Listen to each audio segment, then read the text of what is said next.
Welcome to Loaded Fight Night, sponsored by Britannia Boxing Equipment. We're in the northeast in Horton-le-Spring, and this is very much home territory for the man of the moment, the man from up here who's doing the business. It is the British Cruiserweight champion, John Lewis Dickinson.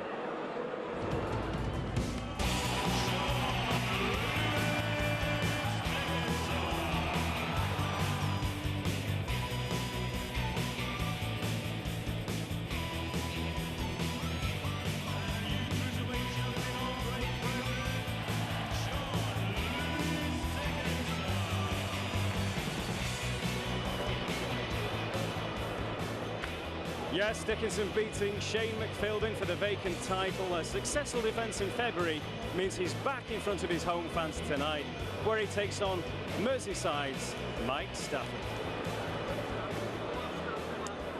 Well, it is a very packed Rainton Meadows Arena as well. The northeast crowd really getting behind their man again, and another man that's enjoying the action and has done already, and looking forward to two cracking live fights. Jamie Moore, former European and British light middleweight champion, of course. And Jamie, something tells me, a little bit of info reaching me, that it's exactly 10 years to the day that you won your British light middleweight title. I mean, how old does that make you feel? Very old. Yeah, 10 years today.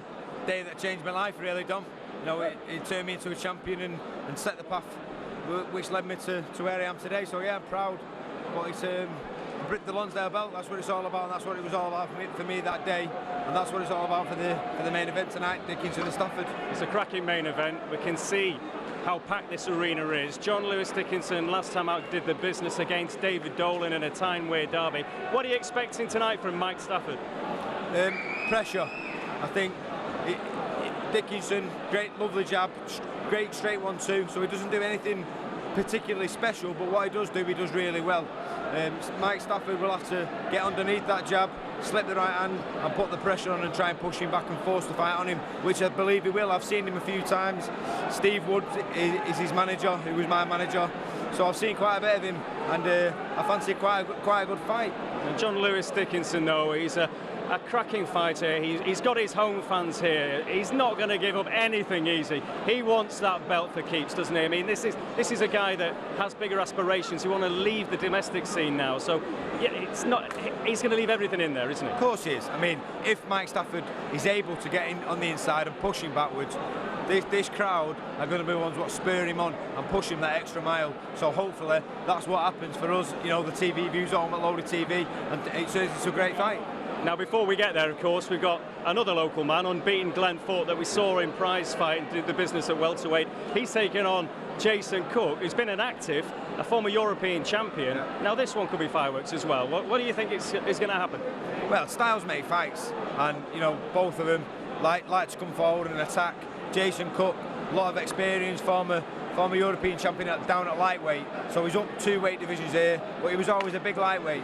So Glenn Foote, great experience coming off the prize fighter win, so it's got all the makings again of a great fight at fireworks. Well, there's a few stars in the building tonight, and one of the biggest stars, one of the emerging prospects of boxing, a very interesting spectator, is here with Andy Clark, Frankie Gavin. Thanks very much, Don. Frankie, reigning British welterweight champion. Casting your eye possibly over someone in Glenn Foote who you might be facing in the future. You just never know, do you? Oh yeah, I come up here to watch Glenn Foote tonight, and hopefully, if all goes well, me and him could be future opponents. And what's next for you? I'm fighting Denton for Sale in June for the British and Commonwealth title. And there's a lot of news in your division at the moment, of course, all sorts of dramas with Kell Brook, Devon Alexander. That fight has been postponed again, but the news today is that Lee Purdy, who's ranked below you, well below you in the Boxing Monthly ratings, is going to take on that fight against Alexander. What have you made of that?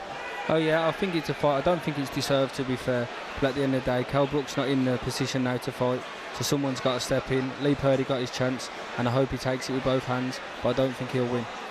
Well, thanks very much for your time, Frankie. Hope you enjoyed the fight. Tom, back to you. Thank you very much indeed, Andy.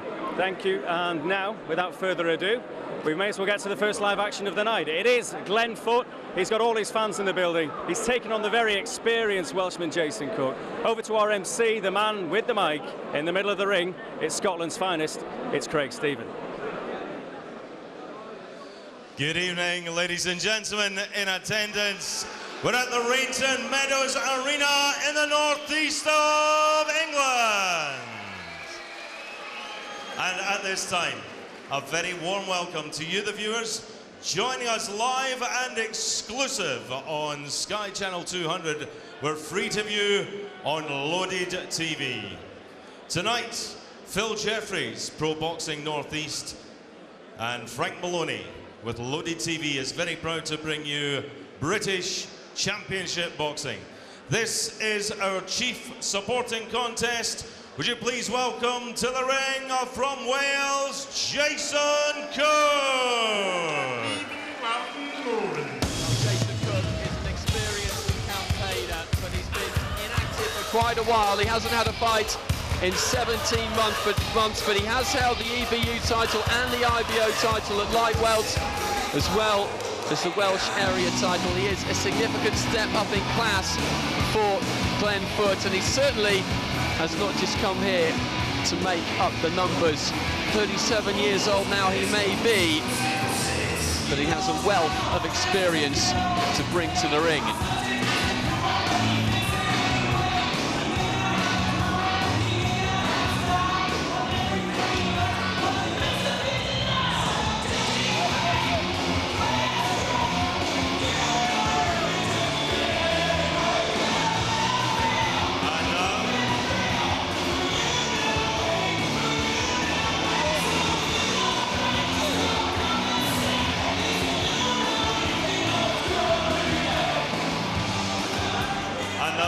Gentlemen, would you please welcome to the ring from Sunderland, Glenn Foot.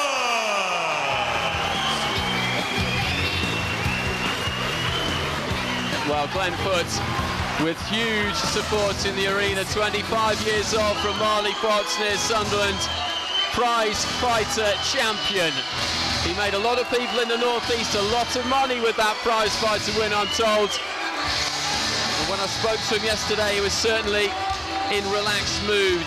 He wants to make some noise in this division, and he wants to start making it as soon as he can. This is his first outing since prize fighter in front of his home crowd. He's been itching to be let off the leash, and now he finally has been.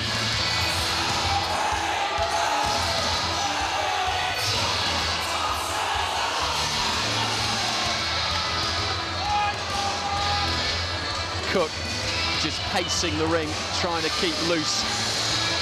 Certainly looks up for this one. I mentioned the amount of time he spent out of the ring, but he seems to be relishing his return.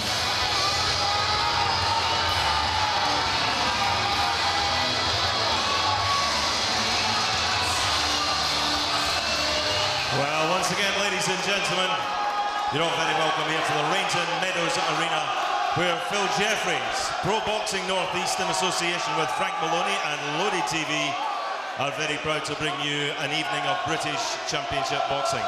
This is our chief supporting contest of the evening. 8 3-minute rounds in the light welterweight division. The timekeeper at the bell from Sunderland is Mr. James Holborn, and when the bell rings, the referee in charge of the action from Newcastle upon Tyne is Mr. Andrew Wright. And now, ladies and gentlemen, it's time to meet the boxers. Firstly, boxing out of the red corner, wearing green and white, weighing in at 10 stone 4 and 1/2 pounds, bringing to the ring a 34-fight record, 29 wins, 15 wins inside the distance, only 4 defeats and 1 draw. He is the current Welsh light welterweight champion. He is the former European and IBO lightweight champion. From Maesteg, Wales, Jason the Power Cook.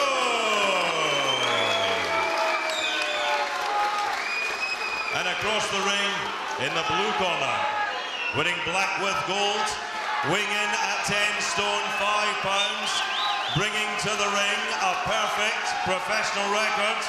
10 wins from 10 contests, 5 wins inside the scheduled distance. He is a former prize fighter champion from Sunderland, Tyne and Wear, Glenn the Hammer Foot.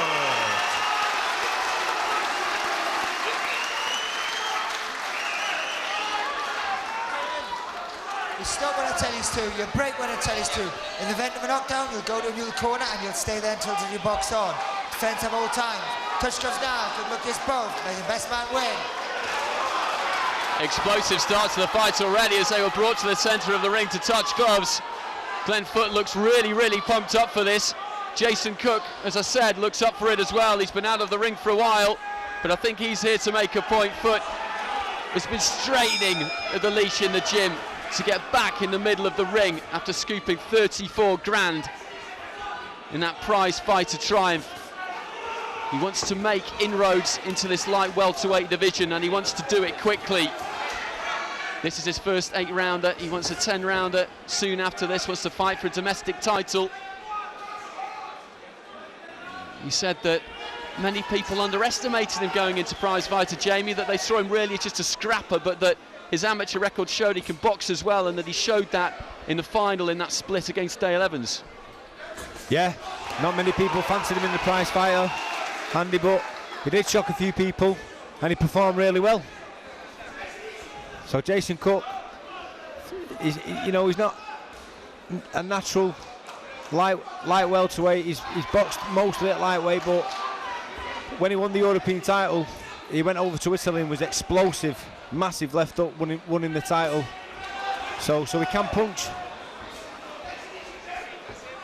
Has challenged for the British light welterweight strap twice, both fairly recently. Lenny Dawes in 2010, Ashley Theophane in 2011. Drew with Dawes was knocked out by Theophane in the 10th. Theophane's back actually in May the 18th. He fights again. He's been over at Mayweather's gym in Nevada. Likes to get stateside to do some training.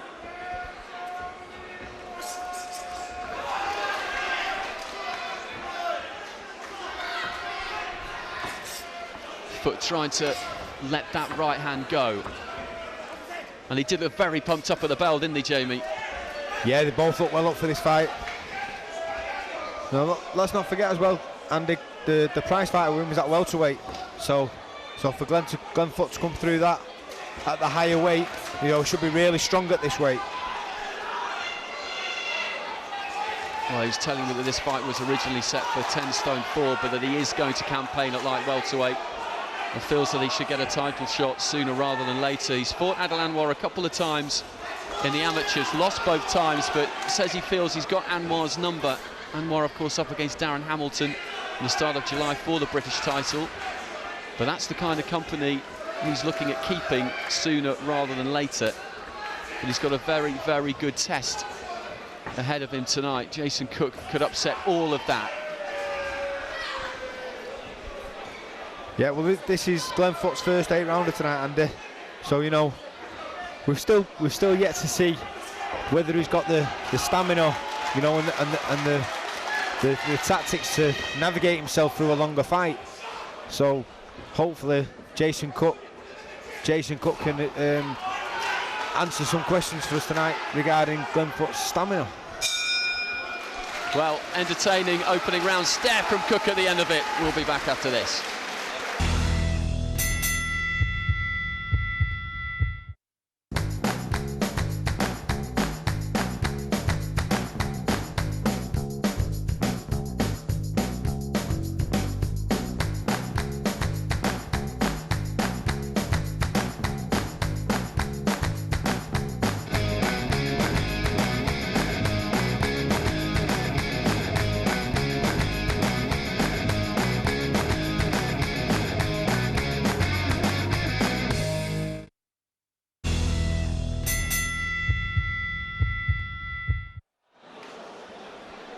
Well, an interesting first round between those two. Glenn Foot came out throwing.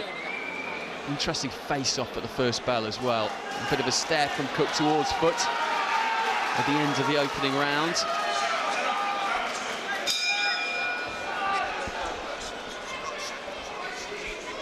Again, Andy just glaring at each other as they came out for the second round. Try to psych each other out.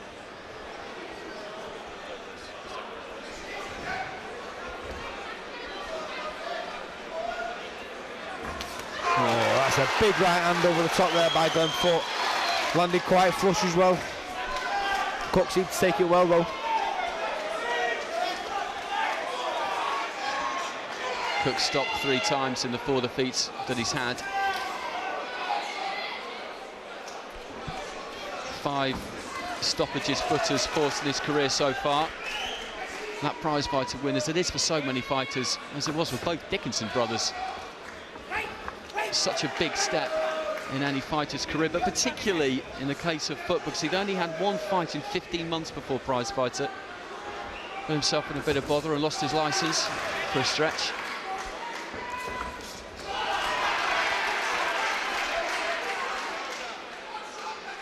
Looks to be finding his range in his second round.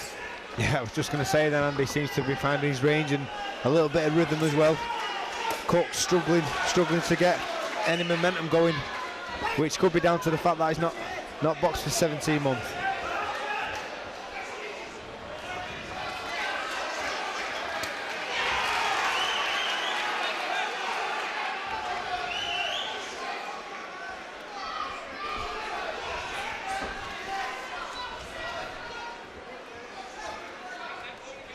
Well, he was sat ringside earlier on tonight watching some of the undercards.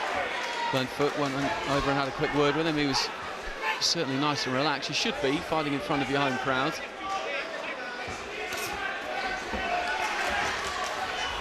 Backed up into the corner, tying Cook up as the Welshman tries to press home some kind of advantage. Yeah, Foot just holding on there as Cook's getting close. He's boxing quite well on the back foot, allowing Cook to walk into the shots.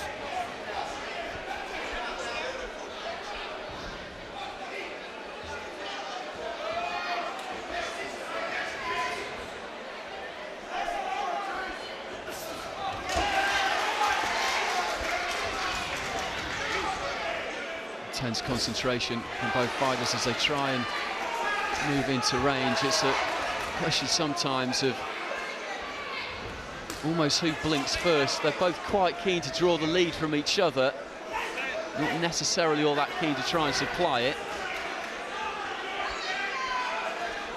Yeah, Cook just complaining. Oh, there was nice body shots there. Cook just complaining about the holding on the inside by Foot. There seems to be a little bit of needle as well, a good lingering stare between the two as we hit the end of the second round. Dave Binns in there for Glenn Foot, his trainer. Nicola Douglas out of shot at the moment, also in the Foot corner, which is 6 minutes in. As you said, JB, this is first 8-rounder. And it will be interesting to see how he goes. A complete change of pace from prize fighter. Yeah, that will be on his mind. Andy, you know, he's going to be conscious about going through the fight in the right way, knowing when to go, when to have a little break. But after a couple of rounds, Cook is the one that looks the more tired out of the two, which is probably down to the fact that he's being inactive.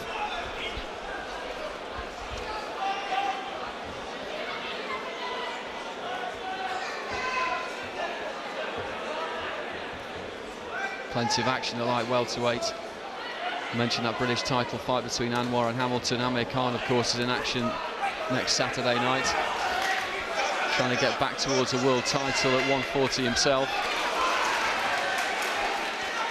Good jab there by Foot, snapping Cook's head back.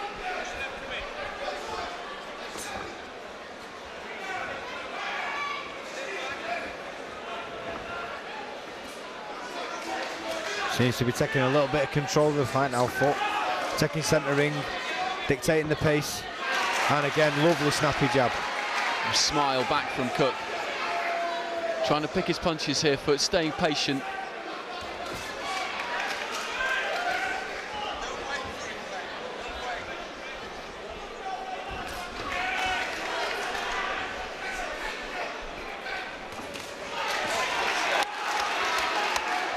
Right hand again from Foot, seemed to deflect mostly off the glove of Cook, just flicking out that left hand, just trying to keep Cook at range and tee him up onto the end of that right hand. Good body shot again, right hook to the body.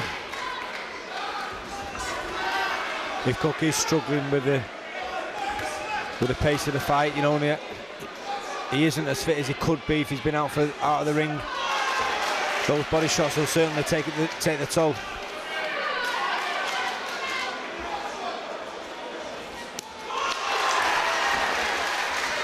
Well, that was solid, but Cook just seemed to move through it. Yeah, if they're not taking effect now, Andy, though, you know, that's all money in the bank as far as Foot's concerned. They'll take the toll the longer the fight goes.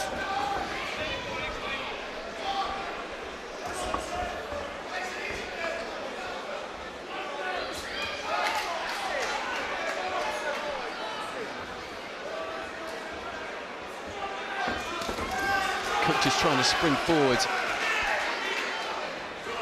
But they're managing to stay out of range, and Cook's having problems so far, although he is the slightly taller man, finding the distance, gauging that distance between himself and his opponent.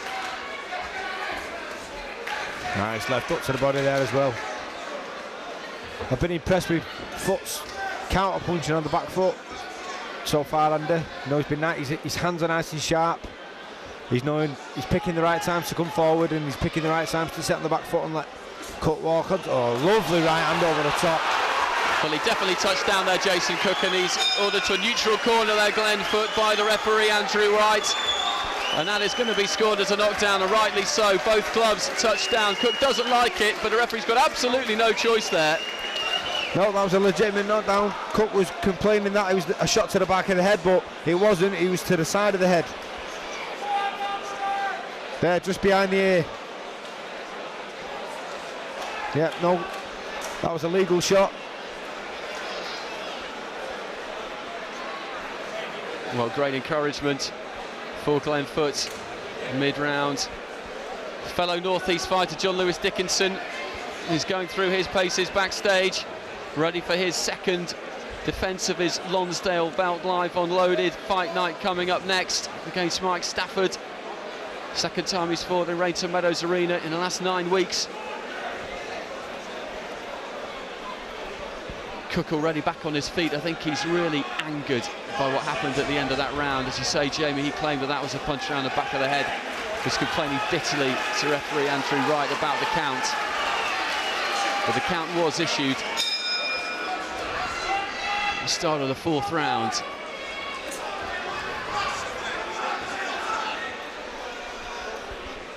Yeah, it seems to be Foot's timing and hand speed are winning in this fight so far. He's able to land the shots, whereas Cook's are just falling short.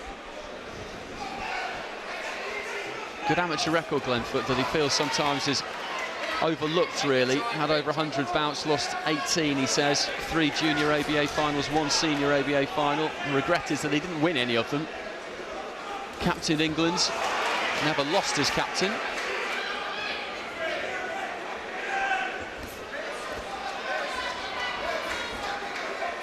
Yeah, you can see those amateur skills. You know, maybe he might have neglected him a little bit towards the beginning part of his career, but he certainly sharpened them up for tonight.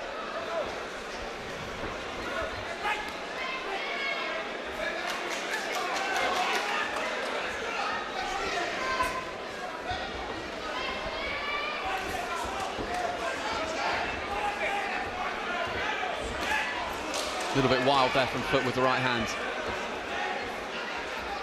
Cook isn't going anywhere. As we could see right at the very start of the fight, from the way he made his way into the ring, his demeanour when he got into the ring.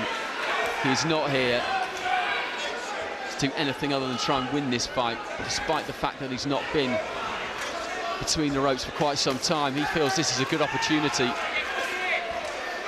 to take down someone who is heavily fancied by many. I think Glenn Foot's just looking for that right hand a little bit too much now in this round, you know, because he had a big success with it towards the end of the last, and he's neglecting his jab, you know, and he's not setting the traps what he was earlier in the fight. He's waiting a little bit too long, and he's giving Jason Cook the opportunity to land his own shots.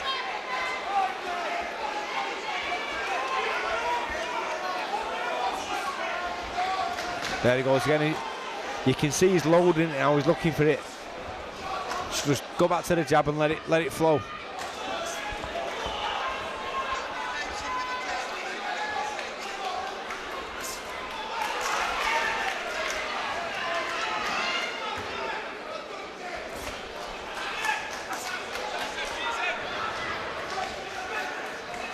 Pretty fierce pace so far. You'd expect that as we get towards the end of the 4th round. That's the same shot again, then that right hand over the side of the head, Andy.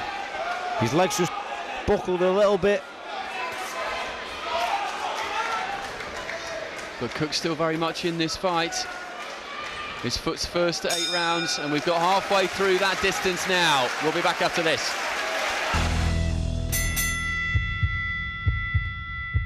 This month in Superbike, the wheelie issue, the road test team set out to find the best off-the-shelf wheelie bike out there. Honda's baby blade, the CBR 500R, sticks its licence-friendly head above the parapet. And Chris has fun with Ducati's hysterical hypermotard. Revisit Superbike from the last 36 years. Editor's secrets, old Superbike heroes, Dave Sonsky and the classic Tina tailpipe. And Jordan gets a revisit in our anniversary centrefold. Superbike, the wheelie issue, out now.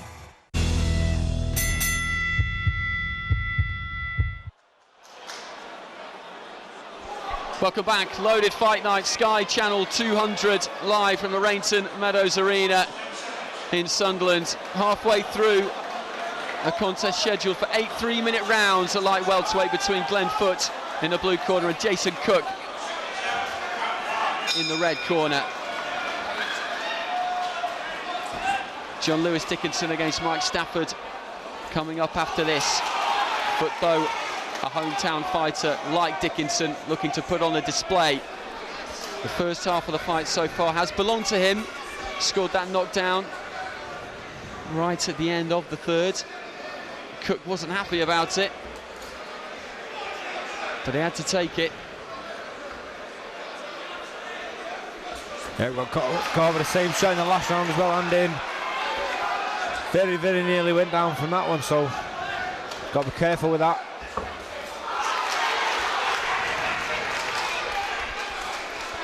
And whereas before, smart work by Foote was sometimes bringing a shake of the head and a bit of a smile, there's none of that now.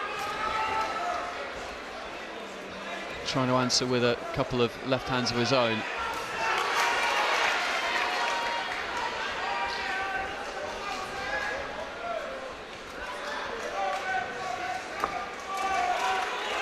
Nice sharp little right from Cook.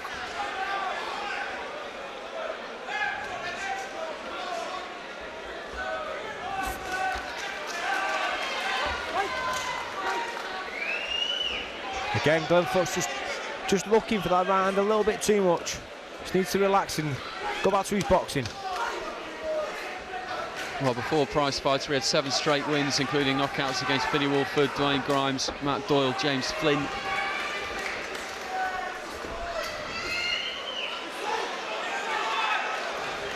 Scored a stoppage during prize fighter as well, which added £2,000 to that purse, and the boots just coming untied there for Cook, which the referee might have to do something about as we head into the final minute of the 5th round.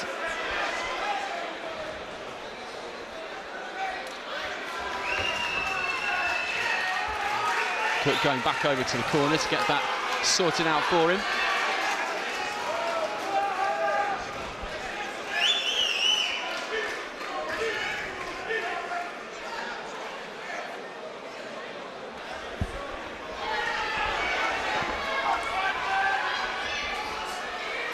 Well, they barely had time to touch gloves as Glenn Foote again just tries to launch into Jason Cook.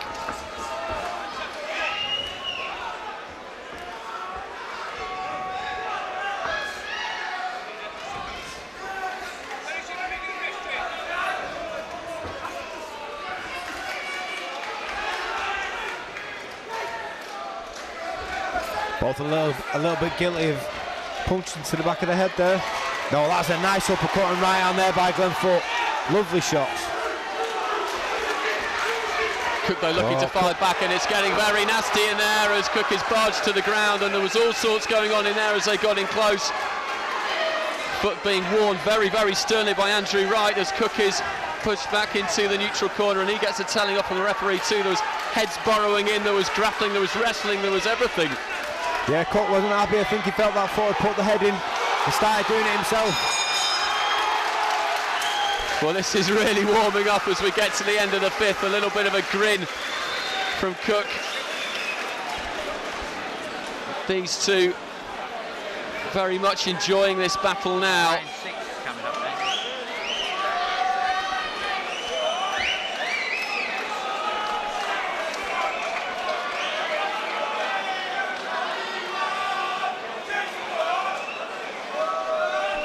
Well, explain to me what's happening there, Jamie. They look like a pair of billy goats there, didn't they, going in with the heads? Yeah, it was just, I think Jason Cook sort of come round, the heads came together, and I think he felt that Glenfoot had stuck the head in, so he sort of retaliated, but not nice to see. Lads, come on, let's keep it clean. Well, he has been cut Glenfoot once, thanks to a clash of heads. That was in a points win over D. Mitchell. That's the only time he suffered that kind of damage. No markings on the face of either fighter as a result of that. There's been a bit of needle about this all the way through. It's always just been bubbling beneath the surface.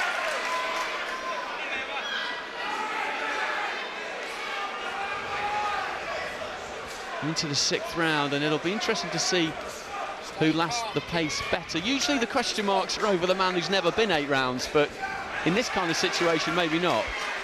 Yeah, it's a difficult one, obviously, because of Cook's inactivity. But Glenfoot seems to be pacing this really well. You know, he's in control, as I said before. He's took centre ring.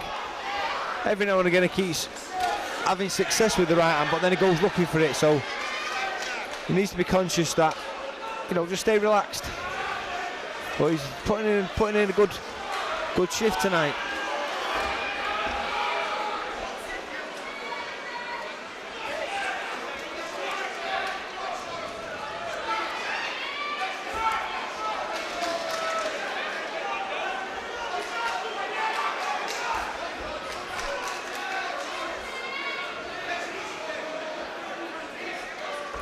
Seems to have neglected his body work as well, Glenfoot. At the minute he was working Cook's body nice there. There's the right hook as we speak.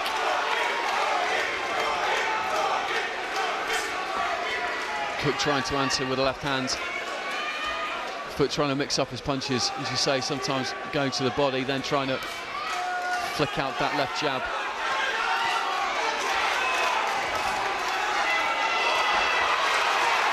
Nice double left hook to the head and then switching downstairs. Oh, and a right hand over there, top by Cook.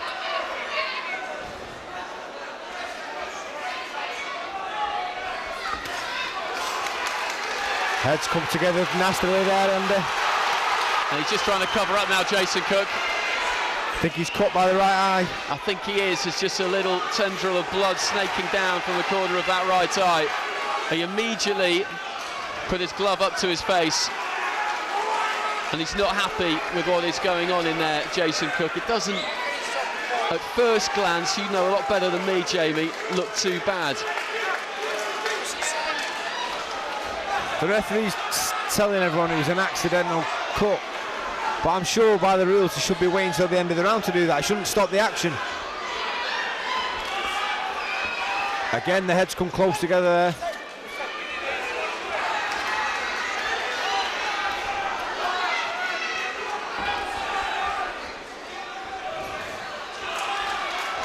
Nice right hand over the top by Cook. But with a nice knee. Oh, nice body shot by, nice left up to the body by Cook. That seems to have hurt Foot a little bit. He's holding on.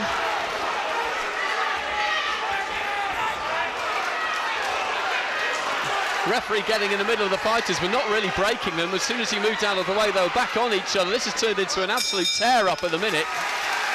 Yeah, he's lost a little bit of control of the fight, the referee. He needs to go and warn both fighters to listen carefully.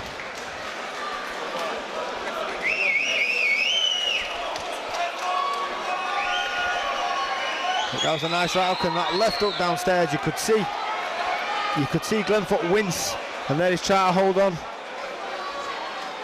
that just narrowly misses with the right hook over the top. Great finish to the round. Well, it's a very, very big night for the challenger for the British title at Cruiserweight, Mike Stafford. He's backstage, just going through his final preparations as well. Spoke to him yesterday, saw him around the hotel this afternoon. He was relaxed, in chatty mood. He feels that this really is his time. It's been a long time coming, and that he can deliver tonight.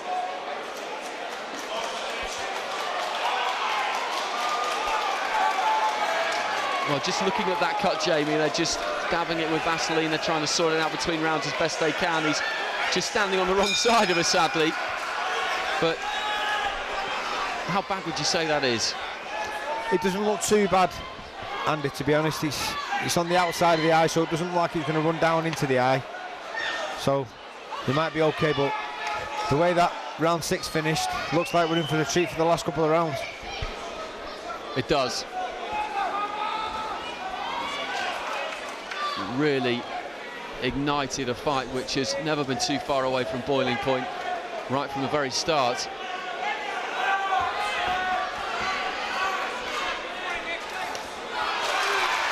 That right hand over the top again there, Andy.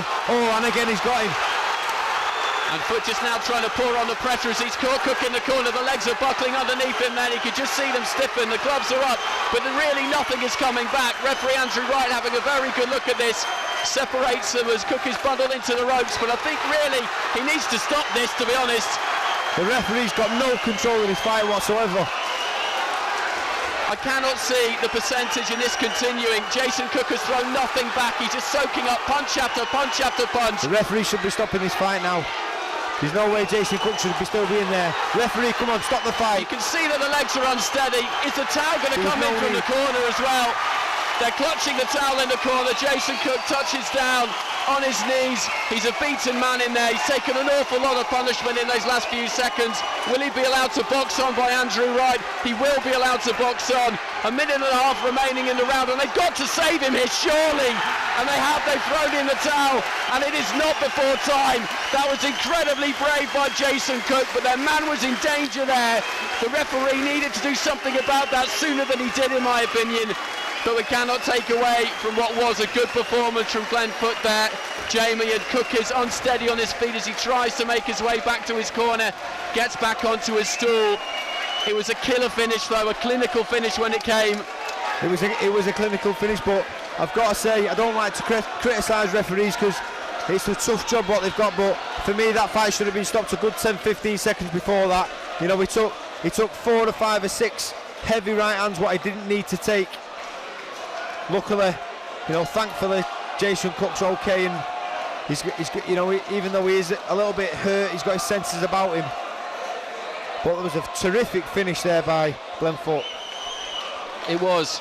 It caught him right in the corner above us with a great couple of punches that saw his legs really go from underneath him. He somehow managed to stay on his feet, but that was good power from Glenn Foot. Eventually it was the towel from the corner that put Jason Cook out of what was a very, very difficult and potentially dangerous situation. Great roar from the home crowd, and he deserves it, Glenn Foot. This has been some kind of a homecoming after the prize fighter victory. Yeah, he boxed really well throughout that contest. You know, paced it well, boxed on the back foot when he needed to, attacked when he needed to, and then as soon as he got Jason Cook on the hook, he went through the gears and took him out of there. Tremendous performance. Well, the medical team just checking Jason Cook out, making absolutely sure that he is okay. It was amazing that he got back to his feet after that knockdown, to be honest. He looked down and out. He was on his knees, gloves on the canvas. I just could not see him getting up from that. I'm not a fighter, and I just couldn't see why he'd want to, but that is what sets people like him apart. Yeah, it certainly is. Tremendous fighting heart from Jason Cook, and he would have gone all night. And you see, the referee, he lost control in a couple of the rounds before. You know, there was tussling, falling to the ground. He wasn't really listening to him, and then for me, he made a bit of a bad judgment there towards the end. But as we said, thankfully, Jason Cook's okay. He's on his feet now and getting a round of applause from the crowd, which is nice to see. Well, and both fighters embrace as well. You always see that at the end of fights, smiles and a couple of laughs as well, which is great because it was a very hard-fought fight. It was a little bit naughty at times as well. They're both trying to get away with things. But Jason Cook was a stern test for Glenn Foot. But thankfully, he is back up on his feet in the centre of the ring, shaking hands with the referee. Phil Jeffries, Frank Maloney in there as well, and this will be an 11th career victory for Glenn Foot. Both fighters just posing for pictures.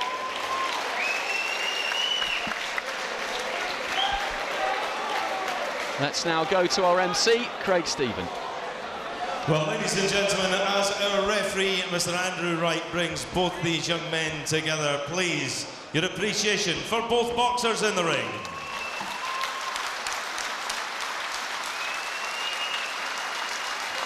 Our timekeeper, James Holborn, records an official time 1 minute and 38 seconds into round number 7. Referee Andrew Wright stops the contest. Jason Cook in no position to continue. The winner, still undefeated, Glenn the Hammer Foot.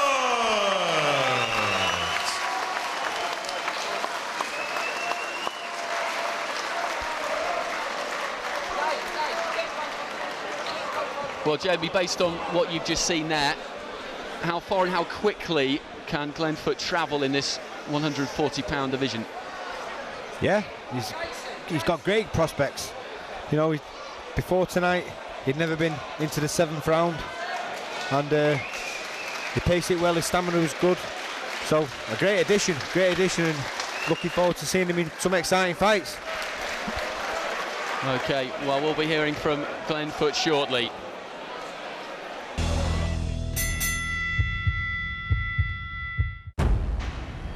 In the immortal words of Jay-Z, whatever deity may guide my life, dear Lord, don't let me die tonight. To celebrate the release of G.I. Joe Retaliation 3D in cinemas now, we are giving you the chance to win an amazing money can't buy prize, the ultimate G.I. Joe experience in Las Vegas. Anything I missed, General? Call me Joe.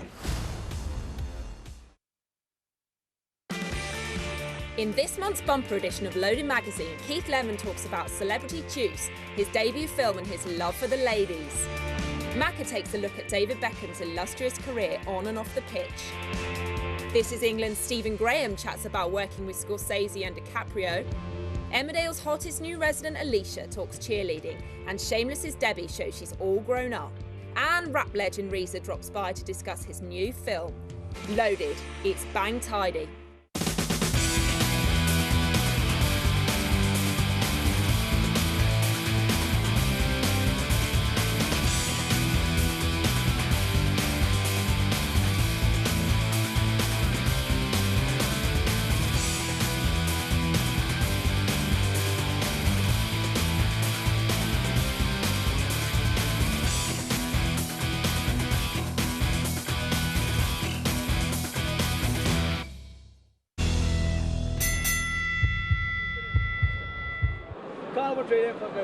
Welcome back to Loaded Fight Night, sponsored by Britannia Boxing Equipment. Well, we've got the winner, we've got the loser, both winners on the night. Look at this now, after a fight that really exploded in the 5th. Glenn, congratulations. After prize fight, it had been a few months, but you got back in then, you got the W. Yeah, there's not more lot like fighters like Jason Cook out there, like for toughness. And, yeah, Jason did a good 6 rounds, and I thought I would stop him, but like, yeah, good. Just more to come now. That's just a step up. Now, it wasn't exactly a slow burner, but by the time we got to the 5th, there's a coming together of the heads. I mean, it all started getting a little bit messy. I mean, what was your recollection of that, Jason? Yeah, he's dirty. I thought he was trying to kiss me for a while, I did. I thought he had the time of my life, on dirty dancing. He tried to... No, he's a good lad, he's a strong lad, a fair play. What he got to do, like he knows himself. He's a bit suspect here, he is, right? But he's working hard, he could be a champion because he hits hard, fair play. Like, he hit me in the 1st round and every punch he hit me with was solid, but I've been around the game, well, how old are you, 25-year-old? I've been boxing 27 years, and I can learn the right punches like that. And he caught me in the back of the head, I think it was the 4th or 5th round I went down, and I don't think he'll give his year. But Natasha Veds, you know, it put me off a little bit, but his tactics were spot on. He boxed, and I was expecting Glenn to come head on, and we had trained for him to come head on because I'm a box fighter, but tonight he proved he was a box fighter as well. And I take my hat to the guy for doing that. He proved he's not just one-dimensional, he can do it on the back. Well, listen, fellas, it was an excellent performance, and well done, Glenn, because you did the job in the end. And coming up next, of course, it's the main event. John Lewis Dickinson in action right here at Rainton Meadows.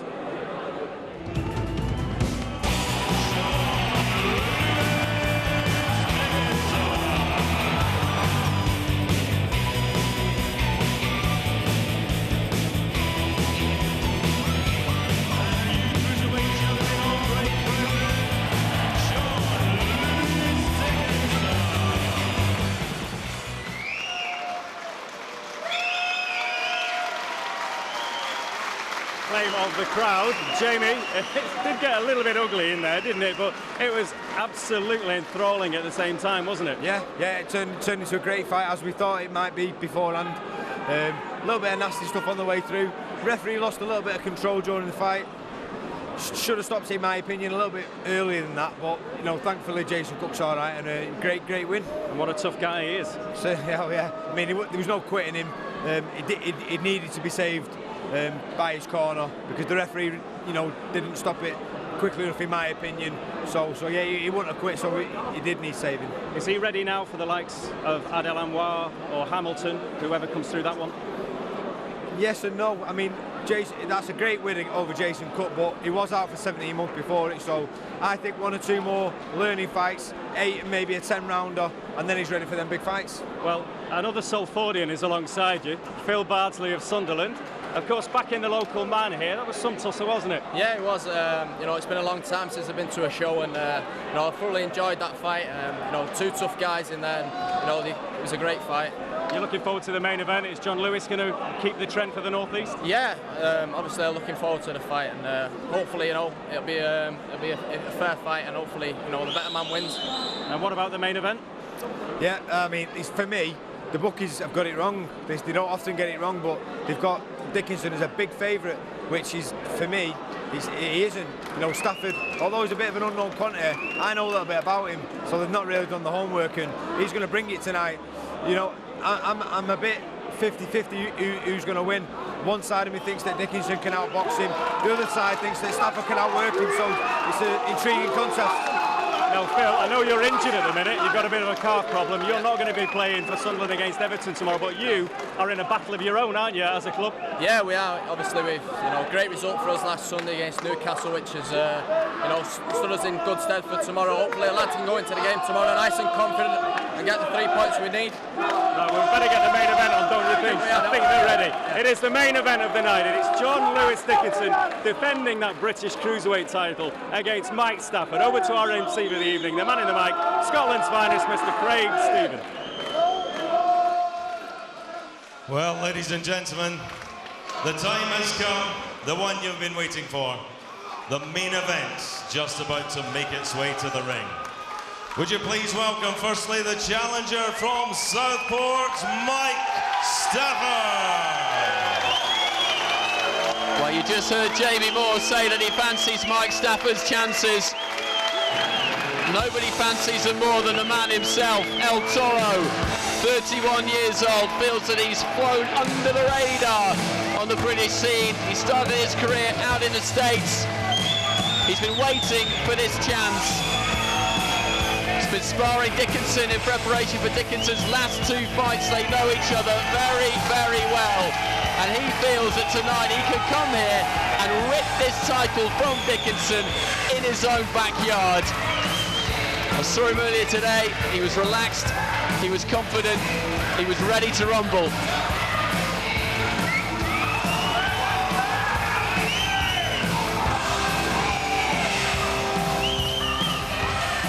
And now, ladies and gentlemen, time to welcome the champion from Berkeley, County Durham, John Lewis Dickinson.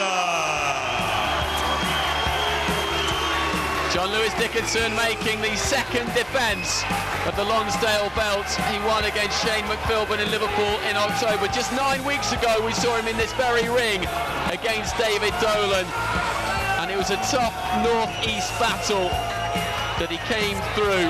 The second time he faced Dolan. His plan is to defend successfully 3 times this year, win that belt outright, and then maybe set his sights beyond the domestic scene. Tremendous support inside the arena for Dickinson, for all the North-East fighters so far tonight. That's Travis, his brother, fine fighter himself at light heavyweight. The brothers are both prize fighter champions, and Dickinson will be in no mood to relinquish that famous old strap.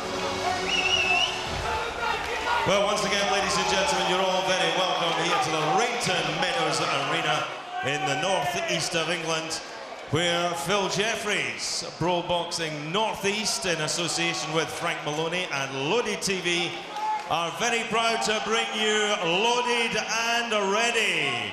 12 rounds of boxing for the Cruiserweight Championship of Great Britain. Our sponsors are, and a very warm welcome back to BBE Britannia Boxing Equipment, Select Metals, Loaded TV, Zip Magazine, and the New Cavalier and the Cannier Restaurant in Sunderland. All our officials at ringside, appointed by the British Boxing Board of Control, steward in charge, Mr. Fred Potter. Our medical officers are Doctors Hodgson, Brohy and Kipling. Our inspectors working the corners are Andrew Dring and Gary Wakefield. Our 3 scoring judges at ringside, from Fleetwood, Mr. Steve Gray, from Wellingborough, Mr. John Keane, and from Birmingham, Mr. Terry O'Connor. The timekeeper at the bell from Hartlepool is Mr. Stuart Lithgow, and the referee in charge of the action officiating this evening in his 64th British title contest, one of the country's finest, A-star referee from Paisley, Scotland, Mr. Victor Laughlin. And so, ladies and gentlemen, in attendance here at ringside, the officials are ready, the boxers are ready. Are you ready for the main event? Introducing the challenger, boxing out of the red corner, wearing red with gold, official weight 13 stone, 13 pounds, bringing to the ring a 12-fight record, 11 wins, 2 wins inside the distance, only 1 defeat. He is the current International Masters Cruiserweight champion from England's classic resort, Southport, Merseyside, Mike El Toro Stafford. And across the ring stands the champion, boxing out of the blue corner, wearing black and white shorts, weighing in 14 stone 3 pounds, bringing to the ring a 15-fight record, 13 wins, 3 wins by way of knockout, only 2 defeats. He is a former prize fighter champion. He is a former undefeated Cruiserweight champion of England. Tonight, he makes the 2nd defense of his Lord Lonsdale Challenge belt. He is the reigning, defending Cruiserweight champion of Great Britain. From Berkeley, County Durham, John Lewis Dickinson.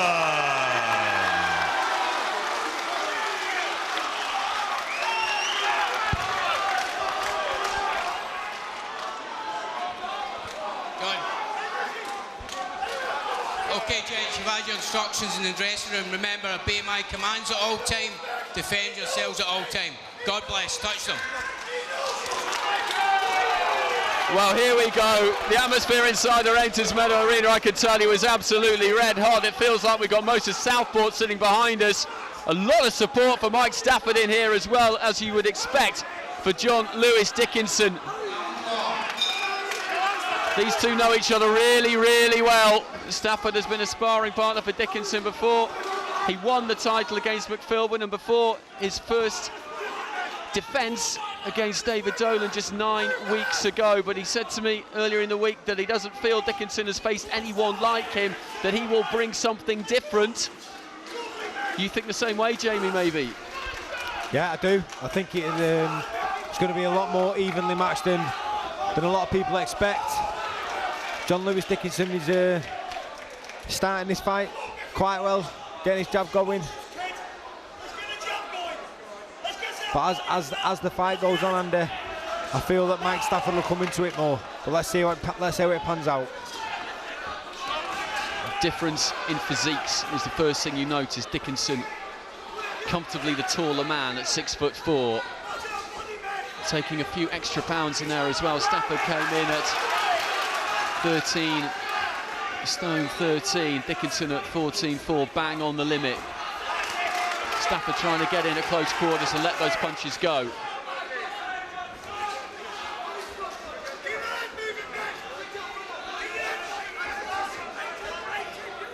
Stafford, the International Masters champion, he won that on points over Martin Granger in April. Before that, he'd never been past 4 rounds, but it's not a concern for him, he says, that he very much sees himself as a 12-round fighter. He really puts the rounds in sparring with Carlins. Has done ever since he turned professional over in America. First couple of fights in Atlantic City. Swinging left hand. Dickinson, as always, with that tight, high guard. Doesn't move too far from his opponent. Slipping and sliding in front of him. Yeah, he's trying to work the body. Stafford. Dickinson's trying to get him on the end of that jab. It's going to be a case of Dickinson trying to keep him on the outside and Stafford trying to work his way on the inside, I think. Stafford's been sparring Matty Askin in the build-up to this. And of course, Dickinson dispatched on points this time last year in what was the final eliminator for that British title. Askin in action tomorrow night for the English title. That was a good right hand from Stafford, right down the middle. Yeah, another one over the top there, and then some left hooks downstairs.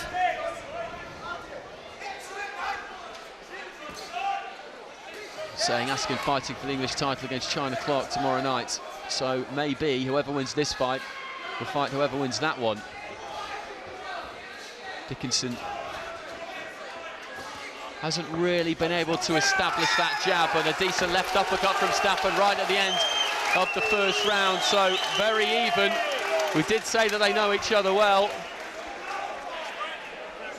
No one is going to admit or concede that the other may have got the edge in sparring. Stafford was very tight-lipped about it when I spoke to him, Jamie, but we were talking about it earlier on, and it was your opinion that whoever did come out of that slightly the better will have a big advantage here. Yeah, I mean, sometimes it's hard to go off sparring because, you know, you've got bigger gloves and head guards and stuff, but the way the sparring goes sometimes can affect the fighter's mental state. So if somebody has been getting the upper hand in sparring, then it may have an impact on the fight. But I don't know how those sparring sessions have been going, but it looks like style-wise they're going to clash, and it's going to make for an interesting fight.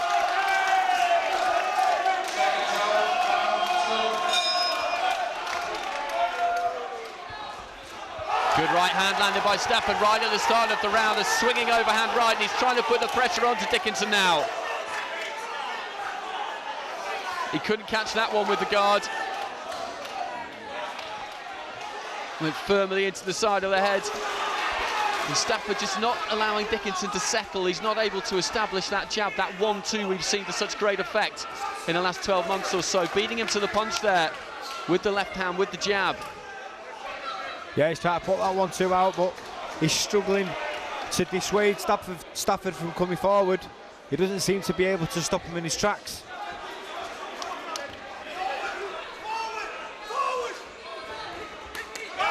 Work to the body, left hand, right hands. Nice little sneaky left uppercut through the guard there as well by Stafford. Dickinson, though, has been the distance in his last 3 fights. Going 12 again will hold no fears for him. Despite his protestations that he is a 12-round fighter, we don't know that about Mike Stafford. Yeah, by all accounts, you know, the stories are that he's got a cast iron jaw, Mike Stafford, so, and Dickinson isn't known to be a big puncher, so this could well be going the 12 round route, but the way the fight develops, I think is going to depend on the fighters' styles, and it looks like they're gelling nicely. Just 3 wins by knockout for Dickinson, 2 for Stafford.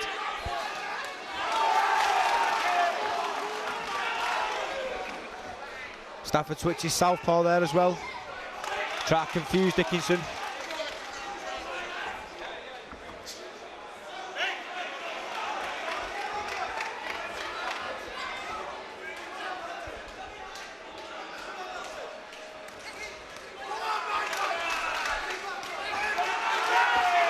Nice combination by Stafford as well. Working the body, the hooks round the side.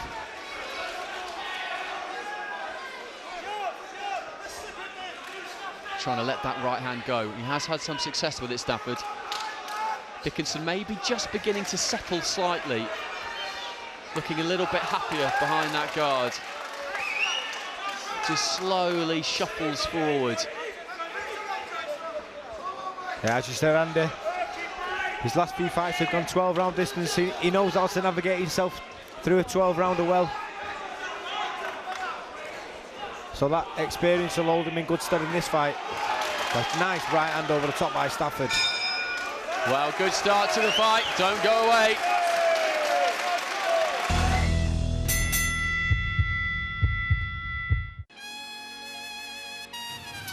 Well, go on. Obviously, a man like me's got bare creps, and when I'm raving, I don't worry about my creps getting mash up. This is the ting here. Crep Protect. Ultimate in rain and stain repellent. 2 coats of dirt is done. Nothing's going to stop me cutting my shapes tonight.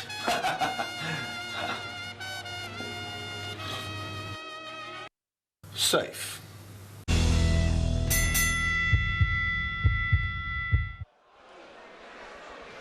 Welcome back, 2 rounds in of a possible 12 in this British Cruiserweight title fight.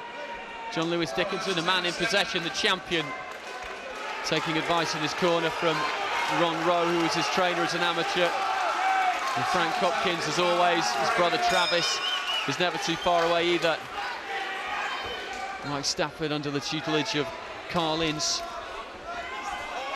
They've had some success recently. Shane Singleton winning the English welterweight title from Curtis Woodhouse recently. Kerry Hope landed a title last year as well. And Stafford trying to get to work on the inside.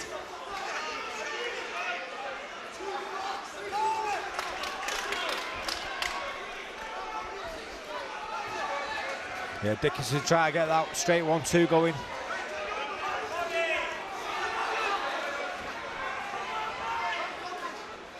And a nice right hand down the middle there with Stafford in the southpaw stance. They both suffered defeats in their careers, but all 3 of them have been due to a serious injury. Mike Stafford lost by a single point against Billy Boyle, but broke his ankle in that fight. Dickinson suffered a terrible broken jaw and a massively swollen left eye in his 2 defeats against Tyrone Wright and Richard Turber. Freak injuries, really, you could call them. So they both know what it's like to taste defeat. They both know what adversity is like. Stafford suffered a very badly broken leg. Playing football, in fact, in late 2008. Dickinson quite happy to sit in the pocket and in fight on the inside with Mike Stafford. The El Toro, the bull nickname for Stafford, is quite apt, isn't it, Jamie? Because he really does at times just put his head down and throw that punch. Yeah, certainly does. He's been switching quite often to southpaw during the fight though, Andy. I'm just wondering whether that's one of his tactics for the fight, to try and confuse Dickinson. Dickinson's having more success in this round though. Nice little uppercut just sneaked through there maybe from Stafford.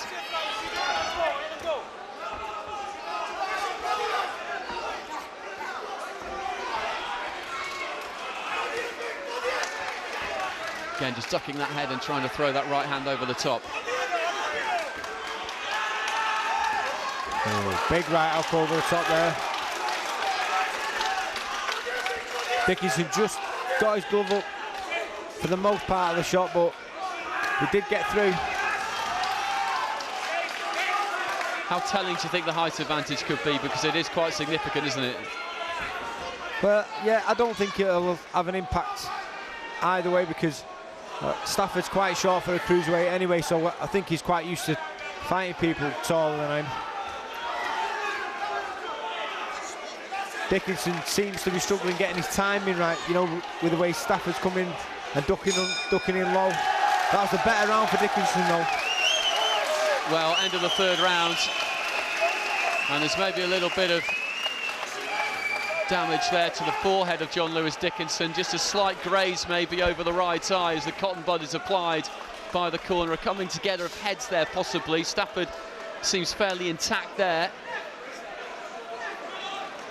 It is an interesting mix of styles. They'll be feeling a bit better after last weekend. Wes Brown, Phil Bardsley, Craig Gardner didn't play in that win against Newcastle, but will have been relieved by it. Frankie Gavin, the British welterweight champion, on the left-hand side of your picture there as well. Denton Vassell is next up for him. Great atmosphere being generated. And you just see that dab of Vaseline above the right eye. There is a little nick there possibly that they don't want to get any worse.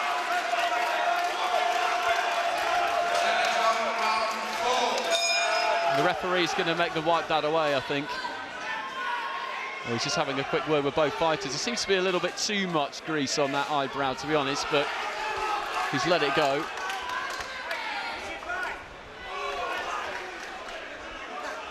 Yeah, in that last round there, Dickinson decided to sit in the pocket and have a, you know, try and match Stafford at his own game. Had a little bit of success with it as well.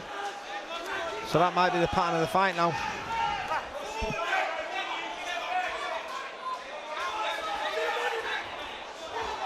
Again, tries that overhand right and then followed it up with the left, which made good contact to the body. Stafford doing a good job of keeping Dickinson off. He's a strange kind of fighter in some ways. You wouldn't necessarily classify him as a pressure fighter, but effectively he is one. He never just stops creeping towards you. Yeah, that 1-2 again. Landed that big left hook from the southpaw stance again.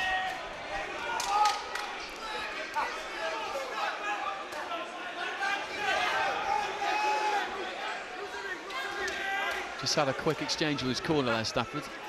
I don't think there's any cause for concern. The right hand from Dickinson gets through to the side of the head. Stafford again gets in close, trying to take it up to close quarters.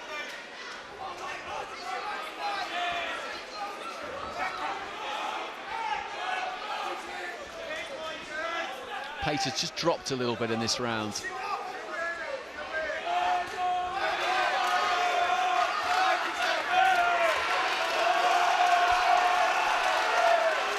Both taking turns, landing shots. Actions to and throwing.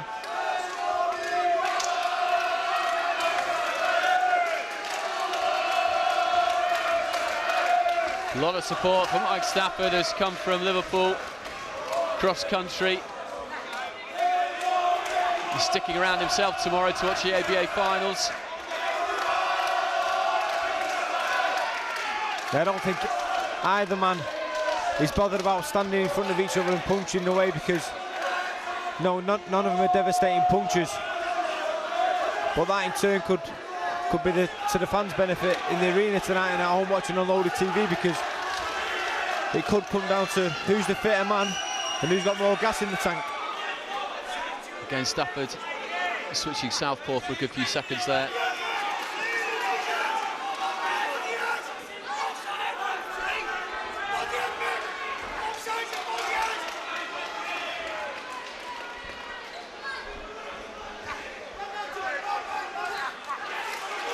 Change of angle of attack there from Dickinson, trying to snake through a right uppercut. Looking to try something new as they separate at the end of the fourth round. And again, there is just a slight nick above that right eye. I don't think it's any great danger to him, but they just press the cotton bud to it to make sure that it doesn't get any worse. A slight bit of blood. Yep, Dickinson's got his hands up nice and tight now. He was catching him early on, but seems to be catching him on the gloves now. Whereas he's having more success with those straight shots, what he was looking for early, so turning into a good little scrap.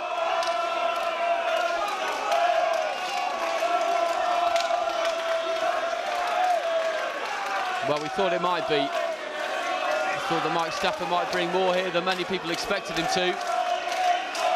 Dickinson off his stall early. They have got a plan, as you'd expect them to. Team Toro classifies himself as an American-style fighter, Stafford, having turned pro under Lou Duva over in Atlantic City. Main events. Really enjoyed his time over there as well, but said it was difficult after TV situations, contractual situations changed to get fights. So came back to this country.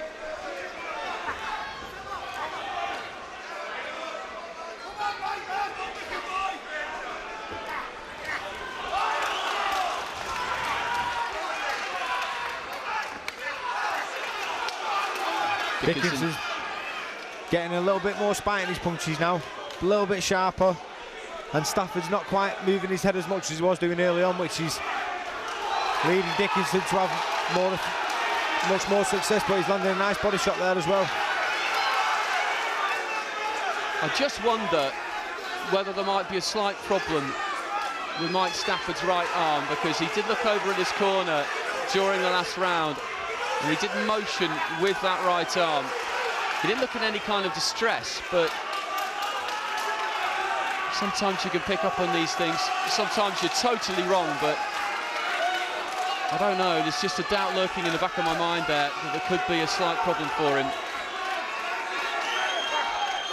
Yeah, it just looks like he's lost a little bit of concentration as well at the minute, Stafford, which, you know, if there is something on that, may be well to do if his mind's on the injury. Dickinson trying to put some pressure on him now. All does not seem to be well with Mike Stafford in there. Maybe it's just one of those rounds where the pace has dropped a little bit, and as you say, Jamie, his concentration has maybe dipped slightly. Yeah, Dickinson's up the work rate well in this round. He's putting sustained pressure on Mike Stafford, and Stafford's not matching him anymore.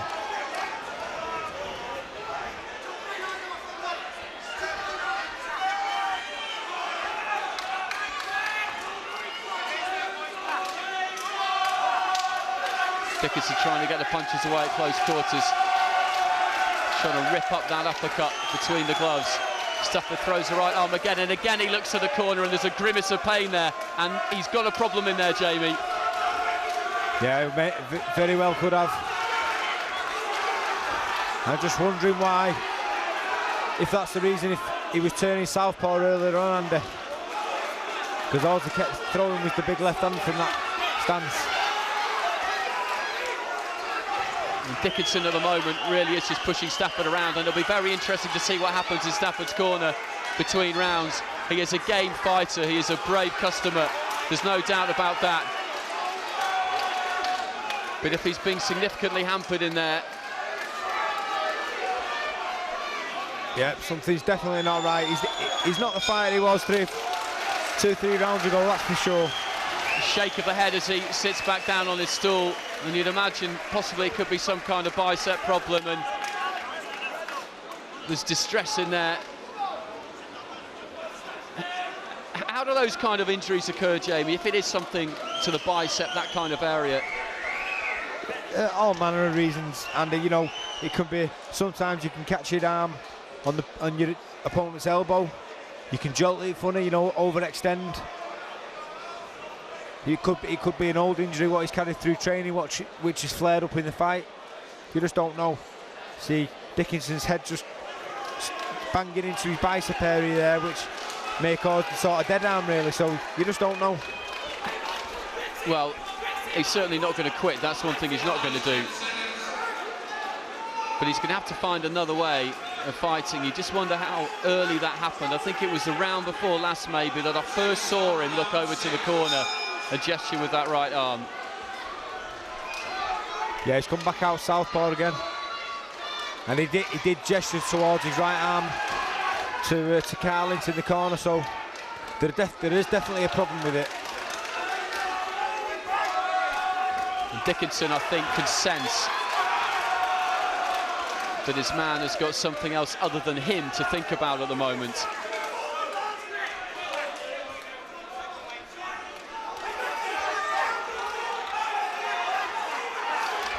Yeah, you can see Dickinson building in confidence now. Sinking those body shots in, try to slow Stafford down. And again, every time they get tied up and that right arm gets in the clinch, there's a grimace of pain. He's talking to his corner as the leather is landing on his face there, Stafford. And it's difficult to see really from here what he can do about this.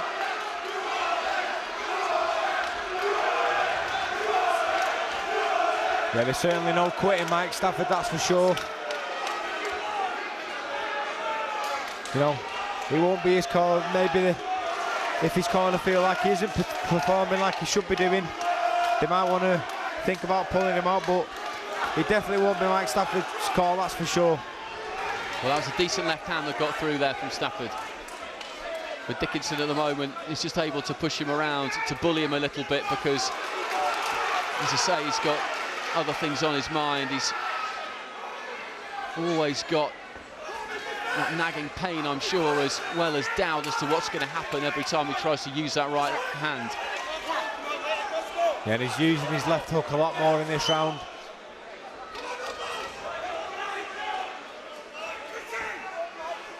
And Dickinson really just needs to keep trying to put the pressure on, keep the work rate high, keep the tempo high, make Stafford fight at a pace that at the moment he's not really capable of fighting at. Yeah, and it's allowing Dickinson to use a lot more variety now. You know, he's bringing in the uppercuts, the hooks, the body shots.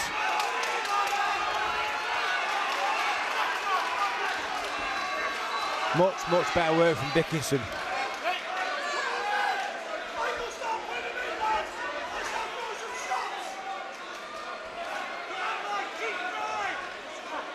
Stafford being encouraged by his supporters around us to throw more punches. I just wonder if they're aware of the fact that their man has got a fairly obvious problem in there. They're not as close to it as we are. Well, it's also a nice 1-2 there as well. Well, this is signature combination, Dickinson, that quick 1-2 as the bell goes at the end of the 6th round, midway point of the fight, as Stafford goes back towards the corner again. He gestures with that right arm again. He's talking to Carlins about it, and you just wonder how much longer he can go on with this. It is a halfway stage, Jamie. According to your card, how have you got it? Yeah, I gave Stafford the first 2 rounds, but then I've given Dickinson the last 4. He's just pulling away now. He's complaining to Carlins in the corner, Stafford, saying his arm's gone. I just heard Carlins tell him to use his left instead then. So not much sympathy coming back from Carlins. But yeah, it must be very difficult. You know, listen, this fight was a very, very difficult fight for him with 2 arms. So it's a near enough impossible task with 1.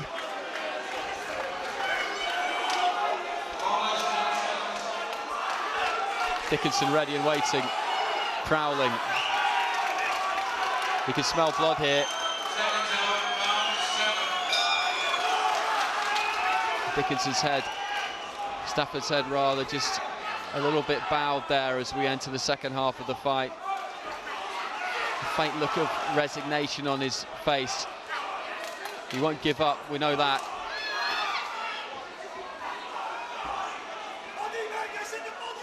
But it's a very, very difficult situation. There wasn't really an awful lot more that Carlins could say, I suppose, other than use your left hand if your right hand's out of action.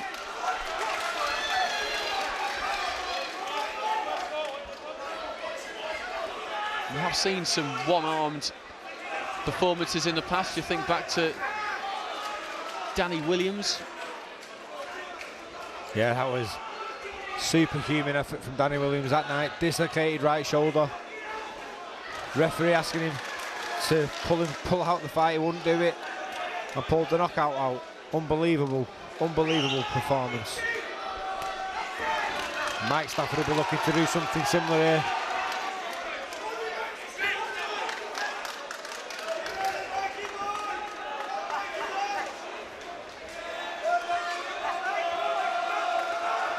Trying to unload with that left hand, but again it lands on the gloves of Dickinson. Stafford now trying to flick out that jab, see if he can establish that, set any kind of rhythm behind that punch, not one that he usually relies on. Moves forward with the head there a little bit.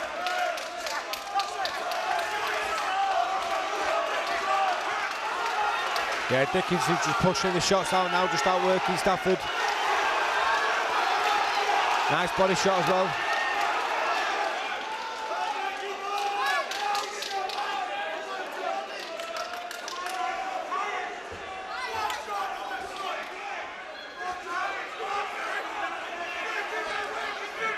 Still throwing that right.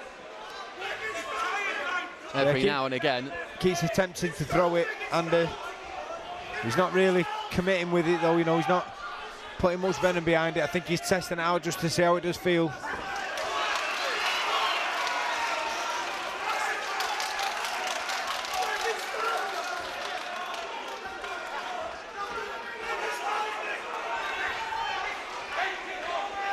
A little bit untidy in there as we go into the final 30 seconds of the 7th round.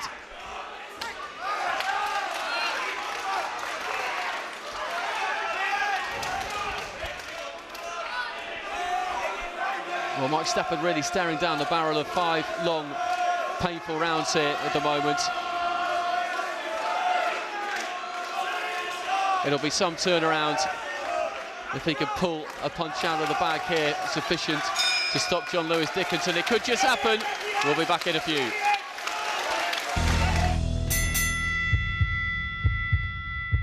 This month in Superbike, the wheelie issue. The road test team set out to find the best off-the-shelf wheelie bike out there.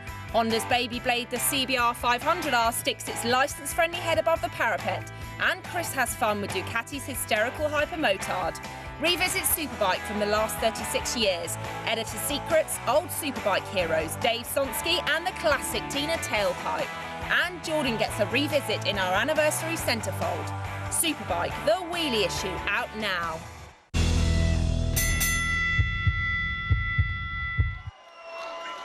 Welcome back to the Rainton Meadows Arena.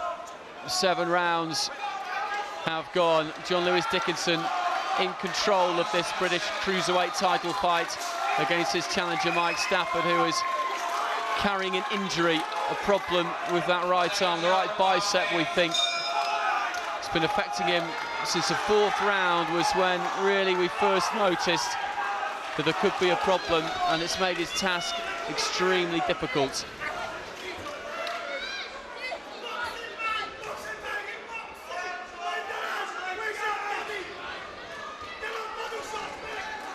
Last time Dickinson scored a stoppage was the 2nd round TKO of Chris Burton in Aberdeen last February. It was a very impressive knockout.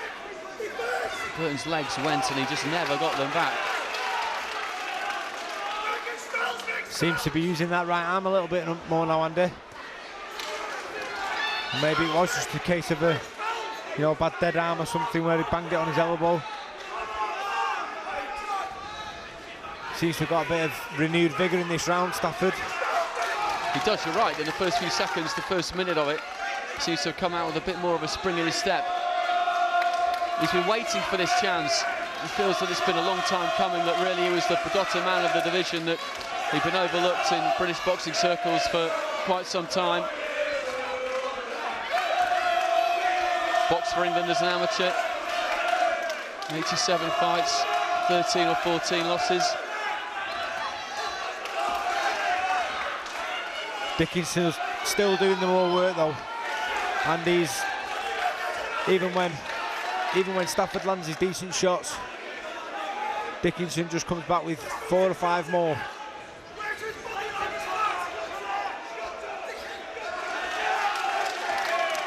Nice shots by Stafford there.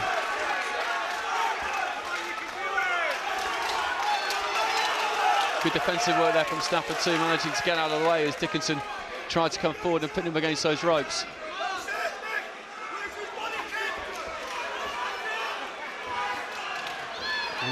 Relying heavily on his reflexes to try and keep him out of trouble.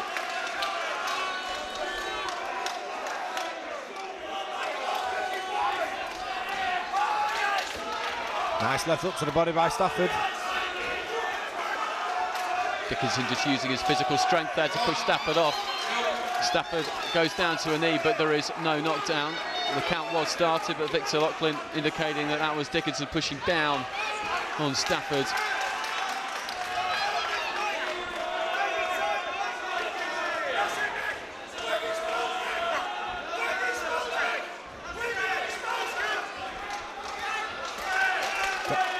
Got a decent rhythm going now, Dickinson. Even when Stafford's firing back in between, he's just replying.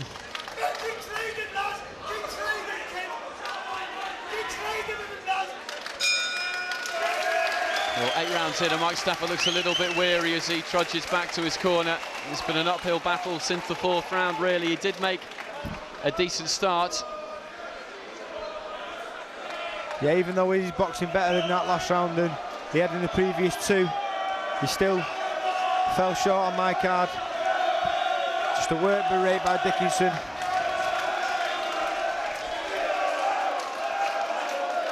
Nice left hook there as well. Just seems to have Stafford under sustained pressure throughout the rounds.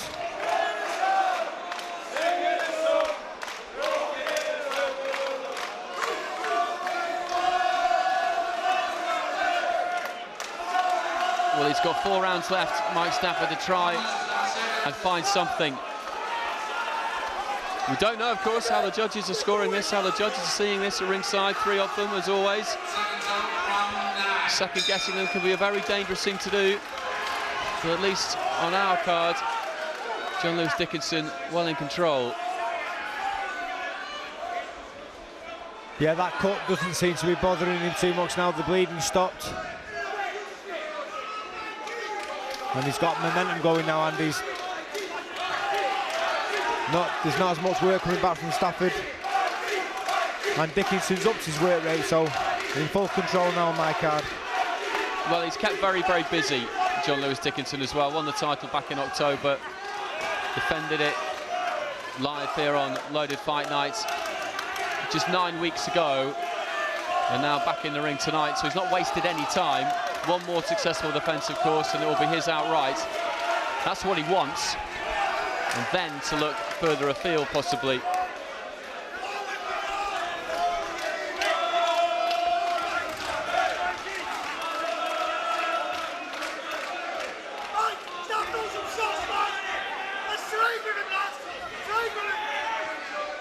Mike Stafford supporters trying to rouse him, trying to get him to rally. The spirit is willing, there's no doubt about that. But maybe tonight, his body with the injury has just let him down. Yeah, he's coming forward, he's putting the pressure on, but just not quite letting his hands go enough to take over. Dickinson still with the higher work rate.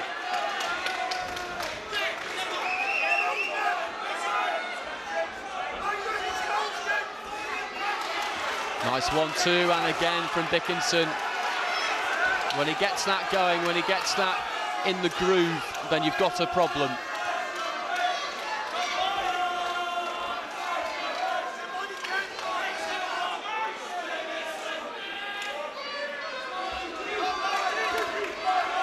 And again, he lands with it. A little bit wild there from Stafford, but that's understandable. He's got to try something.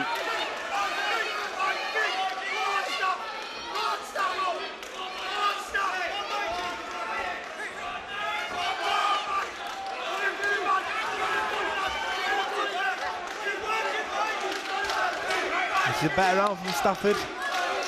He's letting his hands go for over the last minute or so. Whoever finishes this round stronger will nick the round on my card.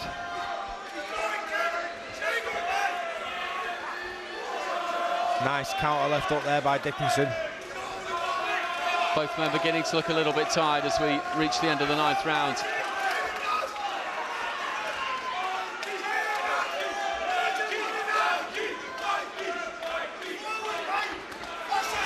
Good left to the body there from Stafford to finish the round as we head into the final few seconds. And the bell goes at the end of the 9th, and both of them will take a very well-earned minute's rest. Sucking in the air before we enter these final 3 rounds. The last 9 minutes, Dickinson in control of this in his second defence of his British Cruiserweight title.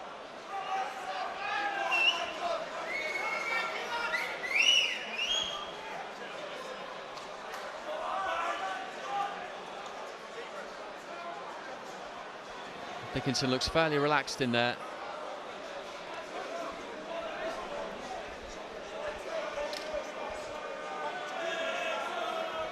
Yeah, there's that nice 1-2 by Dickinson, and again, that's his best.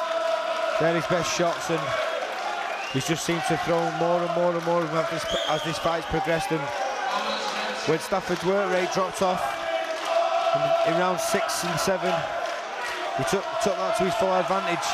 But he's come back into it, Stafford. He's going to have to try and sustain that now into the final 3 rounds we go.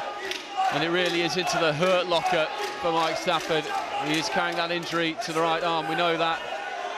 Dickinson has sensed it, increased the pressure during the middle rounds of the fight. They both have to dig deep here.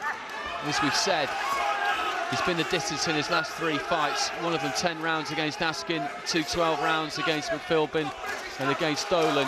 So this is charted territory for John Lewis Dickinson. Mike Stafford has only been 10 rounds once. That was against Martin Granger last April. He's put in a lot of rounds in sparring though, over 170 in sets of 15 threes a lot of the time, he was telling me.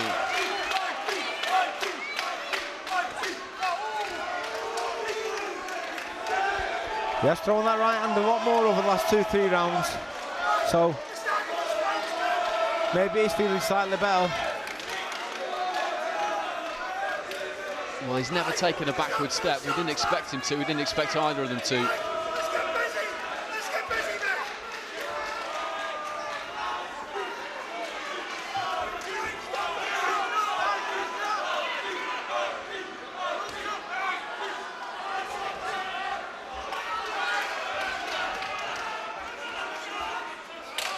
Nice left uppercut there by Stafford. Dickinson just walking into that one. And that's a nice right hand over the top by Dickinson.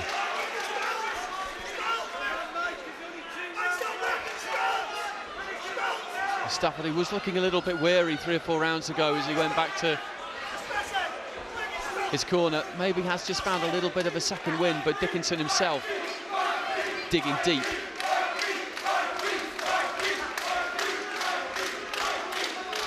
Again, difficult round to score this. Minutes to go. Let's see who can pick the pace up and try and win it.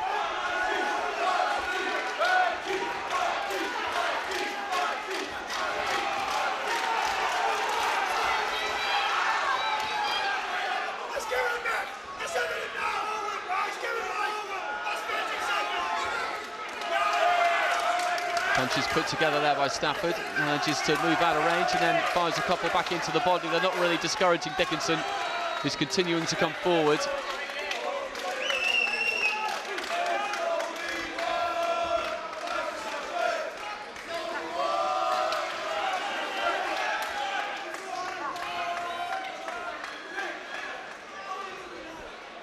Referee moving in to separate the Victor Loughlin.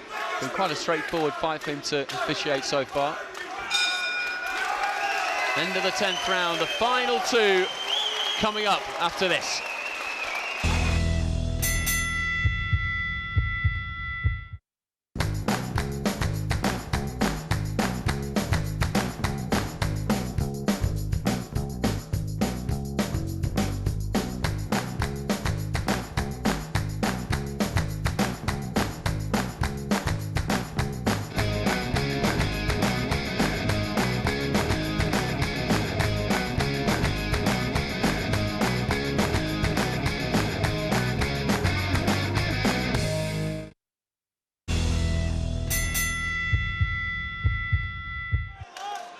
Well, that is what they're fighting for, the Lord Lonsdale belt.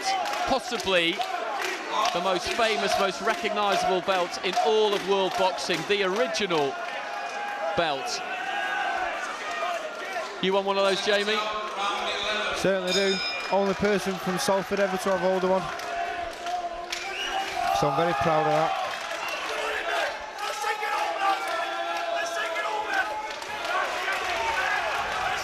And they've got to lay it all on the line here now, these two, in the last 6 minutes.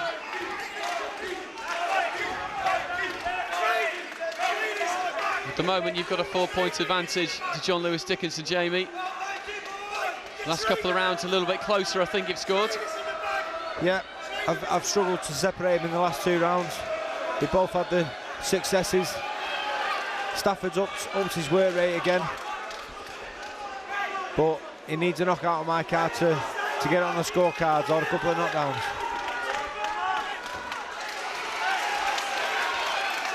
And I think he knows it, prepared now to just try and walk through some punches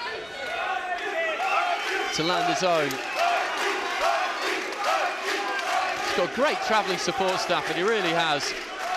Boxing's so big in Liverpool at the moment, of course, they must have at least 20 professional fighters. Got caught by a big right hand there, Stafford, but instantly return fire.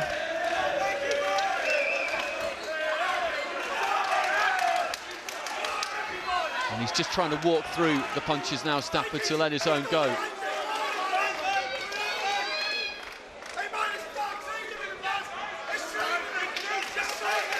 Left hand just got through the gloves there of Dickinson. He's kept that tight, high guard intact. Maybe he neglected it a little bit in the first 2 or 3 rounds, but since then it's been back in normal operation. He's not taking his foot off the pedal here at all, though, John Lewis Dickinson, is he, Jamie? He's certainly, in his mind and in his corner's mind, they're not absolutely confident that he just needs to get through the rest of this and he's won. No, that's right. He's keeping his foot on the gas, not taking anything for granted, and rightly so. Because any advantage or any inclination that Mike Stafford gets that Dickinson's taking his foot off the gas, and I'm sure he'd up it as well.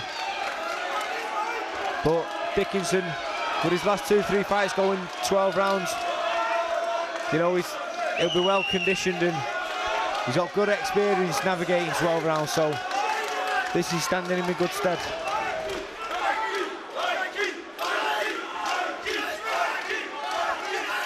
Both of them trying to finish the round strongly. Both getting punches through. Dickinson with the right, Stafford with the left.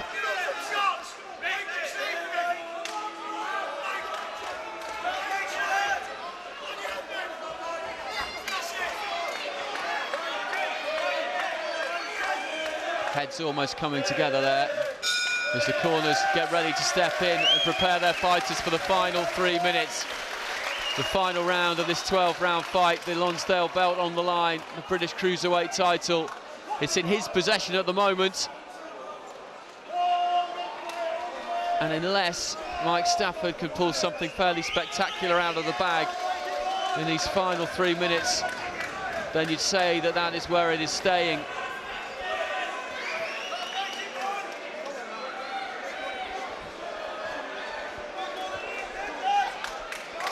Yeah, both guys taking turns to let the shots go again. Nice left hook to the body there by Dickinson. I've just had him nicking that round just on landing a few cleaner shots. So Stafford needs a knockout on my card to get the result there. Should be an interesting last round.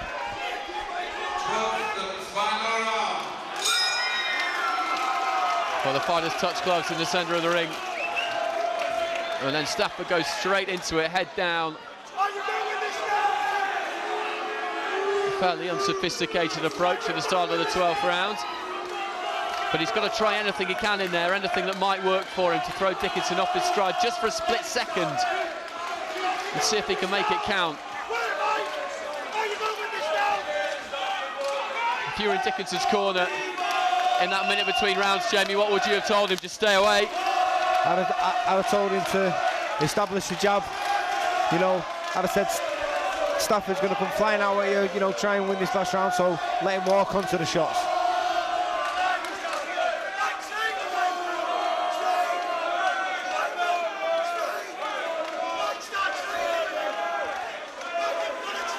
Big right hook over the top there by Stafford. I think they're both feeling the pace now. They are, not surprising, just leaning on each other in the centre of the ring, trying to summon up the energy to get some meaningful punches away.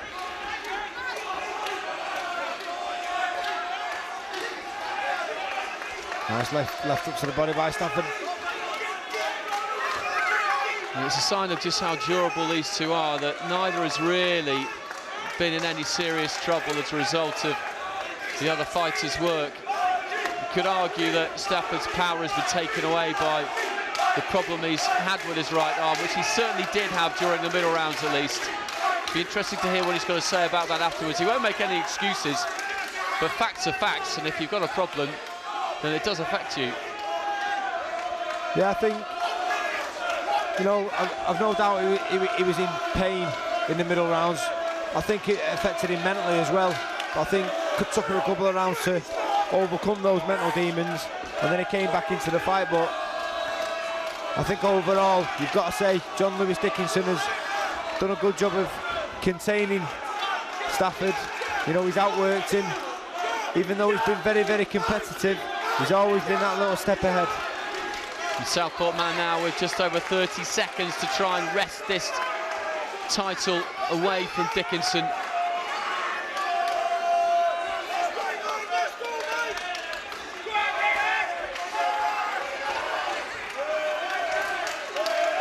Still working, trying to get a punch through.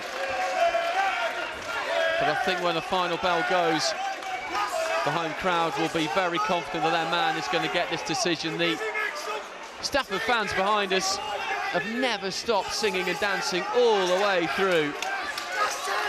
Yeah, I think they've kept him in this fight, to be honest, Andy. You know, at that point, when he was in pain with the injury, I think they pushed him through it and kept him going. Well, John Lewis Dickinson raised his right hand at the end of the fight. Mike Stafford raises his left hand. Stafford looks very weary as he gets back towards the corner. A shake of the head there from the challenger. And I think he feels that it has gone John Lewis Dickinson's way. And they are the travelling fans from Southport, from Merseyside, fighting city of Liverpool for this British title. It looks, at least according to our card, as though it's going to stay in the northeast, stay with John Lewis Dickinson. What would complete a very successful evening after Glenfoot's victory live here on Loaded Fight Night earlier on as well. This will be a second successful defence if it turns out as we think it will. Mike Stafford, though, a very brave challenger. He waited a long time for this chance, left nothing to chance in the preparations, and certainly can be proud of his efforts.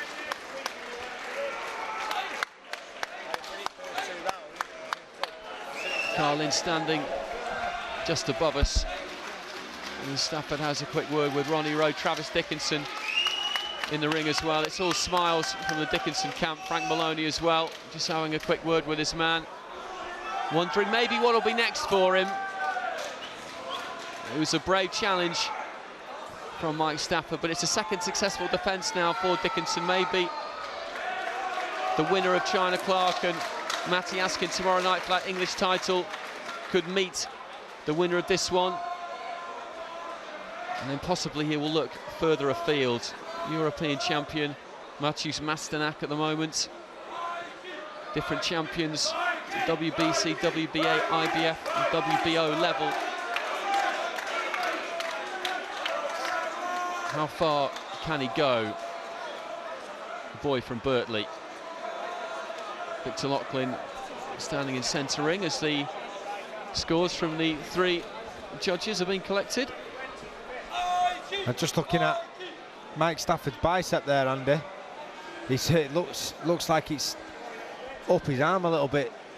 Looks like he may have torn his bicep, or partially torn it anyway. which would be a nasty, nasty injury. Well, it's a serious injury. We saw Cal Yafai suffer a similar one a few weeks ago, and it does take time to recover from as well, so it's unfortunate, to say the least, and it's not what anybody wanted to see.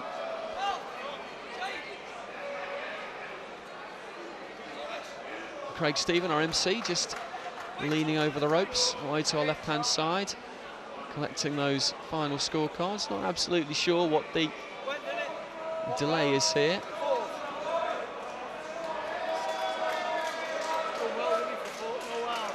Home crowd waiting for the decision, waiting to celebrate as they feel they will be able to do. Let's now go to our MC, Craig Stephen.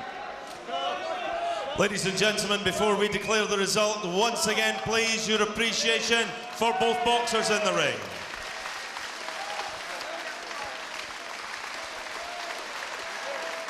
After 12 rounds of championship boxing, we go to the judges' scorecards. Judge Steve Gray scores this contest 118-112. Judge John Keane 117-112, and Judge Terry O'Connor 115-113. All in favour of the winner, and still Cruiserweight champion of Great Britain, John Lewis Dickinson. Well, it was what we expected, it was what they expected. A second successful defence for John Lewis Dickinson. Still the British champion. We'll be hearing from him in a couple of minutes.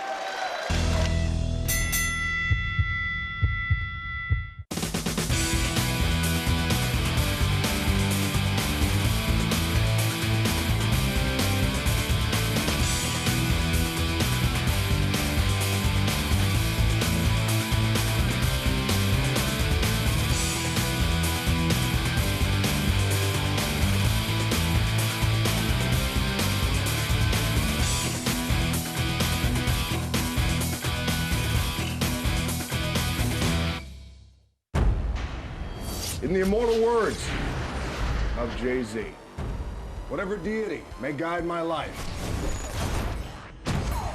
dear Lord, don't let me die tonight. To celebrate the release of G.I. Joe Retaliation 3D in cinemas now, we are giving you the chance to win an amazing money can't buy prize, the ultimate G.I. Joe experience in Las Vegas. Anything I missed, General? Call me Joe.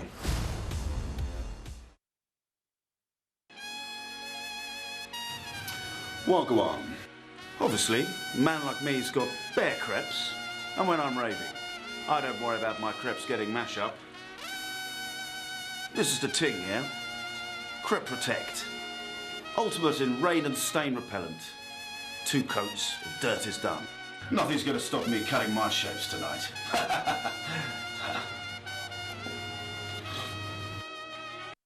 Safe.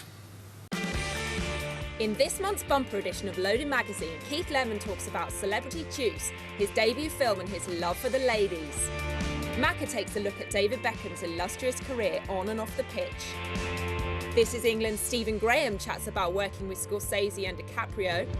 Emmerdale's hottest new resident Alicia talks cheerleading, and Shameless's Debbie shows she's all grown up. And rap legend Reza drops by to discuss his new film. Loaded, it's bang tidy.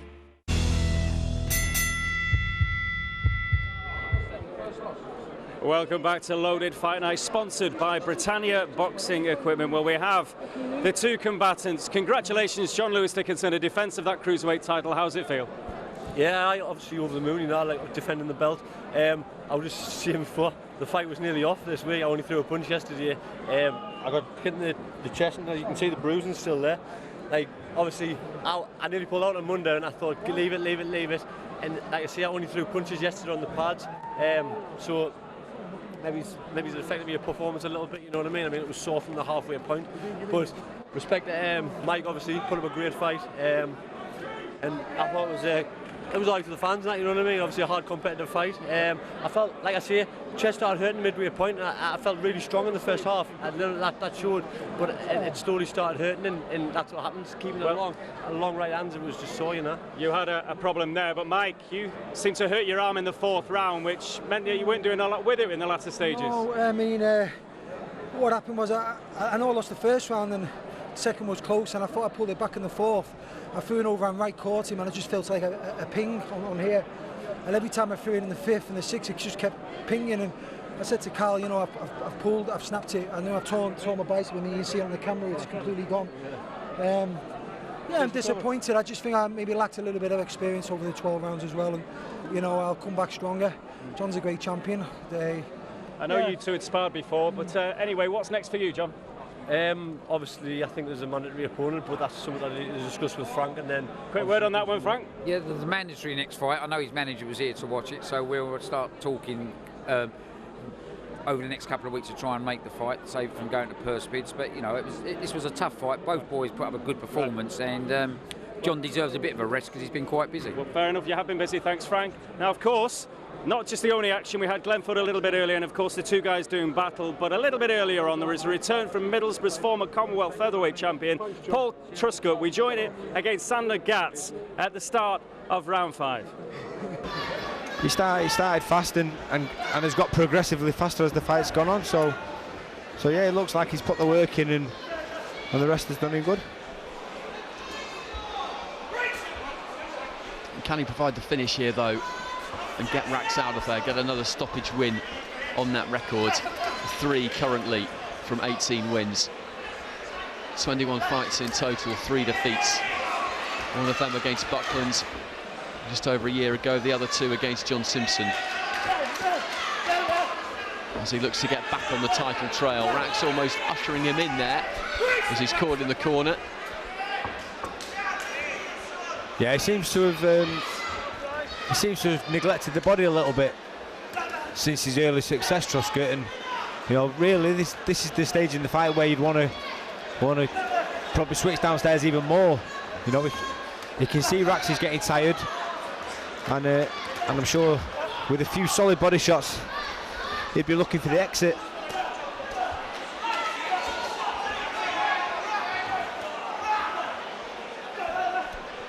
Rax didn't look too happy there with some of Truscott's body shots. I think he felt that they was straying a little bit low themselves, so maybe that's why he's been sinking him in himself. There is some marking up just below that left eye, but he's got one of those granite type faces, Rax, really. Those kind of features that look like really they could take punishment all night long without getting cut. Yeah, I agree, Andy. He looks tough as they come, but you know the old saying, kill the body, the head will die, and I think that would be the case if he put a sustained barrage and kept switching up and downstairs. I feel like he could get him out of there, but whether he will or not remains to be seen. He's still a good performance though. He's still whipping in those punches. Again, the combinations coming.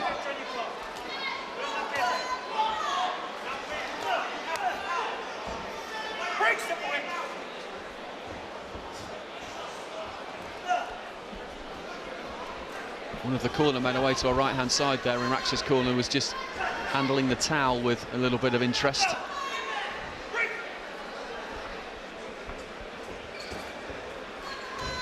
Yeah, obviously he'll be concerned.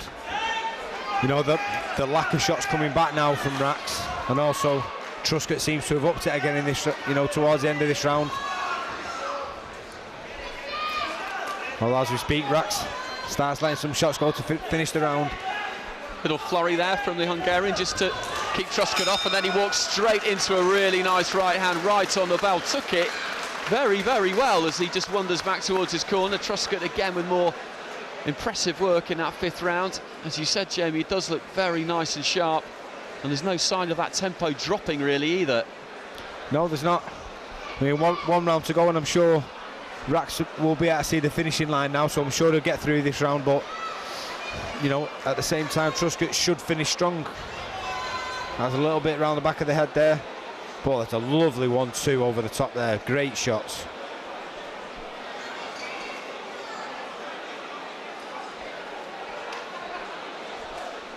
Well, it'll be interesting to see what they fancy doing next. I mentioned Terry Flanagan earlier on, because he's fighting Nate Campbell next week, and he's in the top 10 currently. With boxing news at lightweight, there are a few fighters you can take out of that because they are operating at a different level, but it is so very competitive. certainly is, Andy. It's a action-packed division, and you could match any one of the top 10 with each other and get a cracking contest. So hopefully those contests can be made. Good right hand from Rax, got through. Yeah, that was a big shot over the top hand again.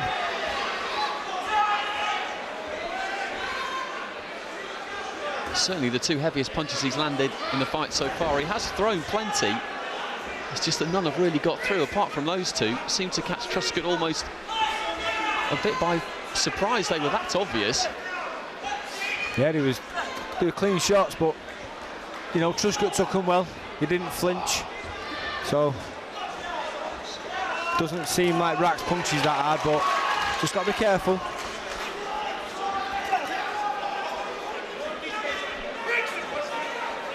Two minutes left for Truscott to try and pour on the pressure and give the crowd a finish that they really do want. ABA finals in this arena tomorrow. It's a hotbed of boxing for the next couple of days. Plenty of local fighters in action tonight, of course.